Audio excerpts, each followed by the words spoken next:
अर्धश्लोकी देवी भागवत।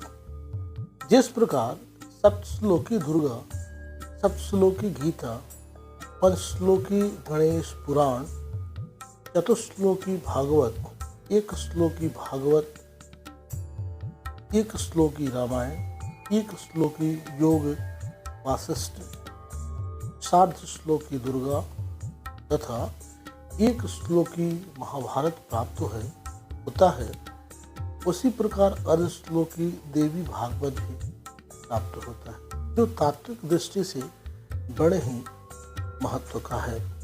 पुराण वाङ्मय में देवी भागवत का अत्यंत महनीय स्थान है। इसमें भगवती जगदम्बा का पराशक्ति के रूप में निरूपण हुआ है।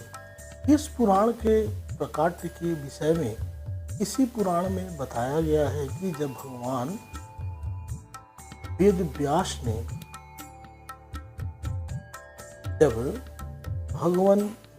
व्यास ने अपने पुत्र शुकदेव जी को गृहस्थ आश्रम ग्रहण करने का परामर्श दिया, तो ज्ञान मार्ग के उपासक श्री शुकदेव जी ने प्रवृत्ति मार्ग को स्वीकार नहीं किया। तब वेद व्यास जी ने मोक्ष मार्गाभिलाषी अपने पुत्र से कहा, हे महाभाग, तुम मेरे द्वारा रचित वेदतुल्य श्रीमद् देवी भागवत पुराण को पढ़ो।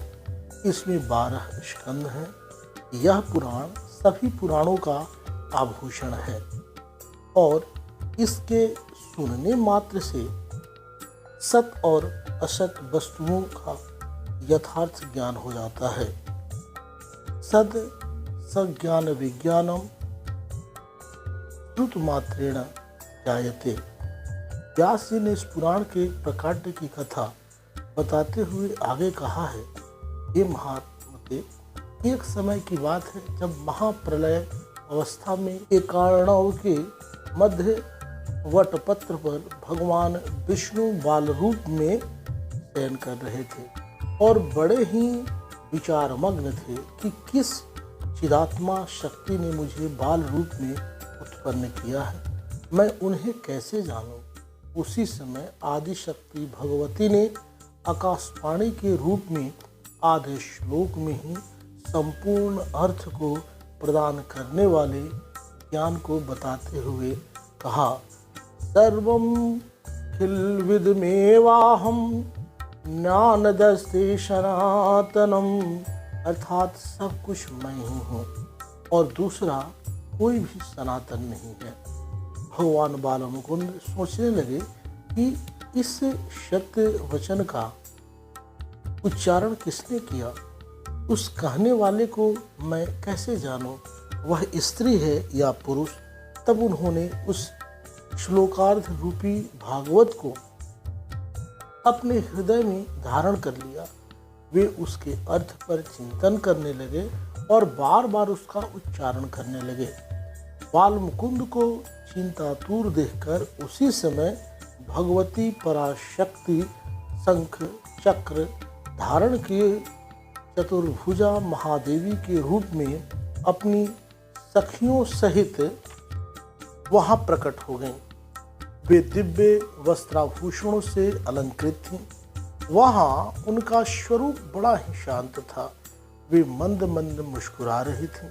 उनका दर्शन करके भगवान विष्णु बड़े ही विस्मय में पड़ गए और उन्होंने पूछा, हे देवी, कुछ समय पूर्व मैंने जो आधा श्लोक सुना, वह परम रहस्यमय वचन किसने कहा था, मुझे बताने की कृपा करें।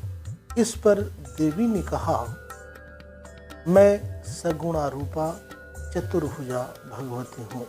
सब गुणों का आलय होते हुए मैं निर्गुणा भी हूँ। वह आधा श्लोक निर्गुणा पराशक्ति ने ही कहा था। आप इसे सब वेदों का तत्व स्वरूप, कल्याणकारी और पुण्यप्रद श्रीमद् देवी भागवत समझिए। पुण्यम भागवतम विद्धि वेदसारम शुभावहम।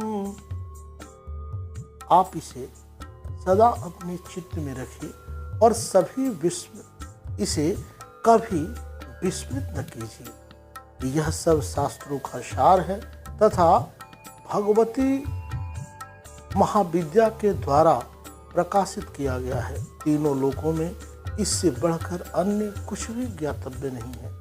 ऐसा कहकर देवी अंतर्ध्यान हो गई और भगवान विष्णु ने वह श्लोकार्ध देवी भागवत रूपी मंत्र अपने हृदय देश में सदा के लिए धारण कर लिया।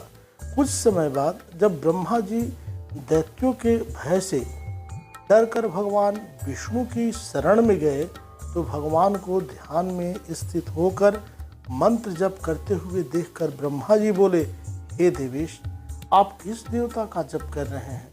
आपसे भी बढ़कर कोई है क्या? तब विष्णु जी बोले, हे महाभाग, हम सभी में जो कार्य कारण रूपा शक्ति विद्यमान है, जिनके द्वारा यह संसार पालित पोषित और तिरोहित किया गया है, वही सनातनी पराविद्या है। वे ही सभी ईश्वरों की स्वामिनी हैं। उन भगवती ने आधे श्लोक में जो कहा वही वास्तविक श्रीमद् देवी भागवत है। प्रत्येक द्वापर में उसी का विस्तार होगा। श्लोकार्धेन तया प्रोक्तम तद्वै भागवतम किलम विस्तारो भवति तस्य द्वापरादौ युगे तथा। इतना कहने के अनंतर व्यास जी ने शुकदेव जी से फिर कहा, हे महाभाग, तब ब्रह्मा जी ने उस भागवत का संग्रह किया और उन्होंने इसे अपने पुत्र नारद जी को सुनाया। पूर्व काल में वही भागवत देवर्षि नारद जी ने मुझे दिया और फिर मैंने इसे 12 स्कंदों में विस्तृत किया। हे पुत्र, यह पुराण वेद तुल्य है। सर्ग प्रतिसर्ग आदि 5 लक्षणों से युक्त है तथा भगवती के उत्तम चरित्रों से ओतप्रोत है। यह तत्व ज्ञान के रस से परिपूर्ण, वेदार्थ का उपबृंहण करने वाला, ब्रह्म विद्या का निधान एवं भवसागर से पार करने वाला है। यह पुराण अत्यंत पुण्यप्रद है। तुम इसके 18,000 श्लोकों को हृदयंगम कर लो।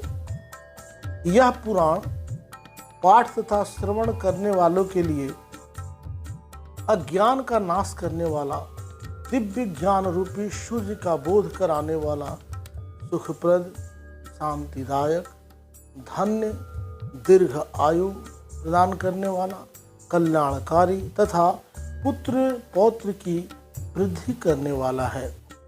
गृहाण त्वं महाभागा योग्योऽसि मतिमत्तरः पुण्यं भागवतं नाम पुराणं पुरुषर्षभ 18 सहस्राणां श्लोकानां कुरु संग्रहम् अज्ञाननाशनं दिव्यं ज्ञानभास्करबोधकं सुखदं शान्तिदं धन्यं दीर्घायुष्यकरं शिवं शृण्वतां पठतां चेदं पुत्र पौत्र विवर्धनम।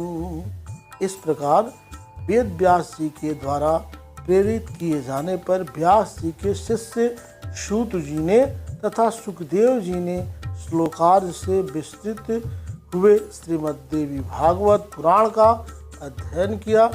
भगवती की कृपा से भगवान बाल मुकुंद को जो आधे श्लोक में देवी भागवत प्राप्त हुआ उसे ब्रह्मा जी ने ग्रहण किया और फिर उसी को व्यास जी ने 12 स्कंधों में विस्तृत किया।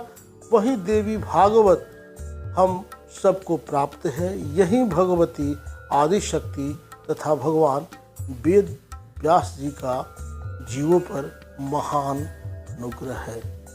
ओम।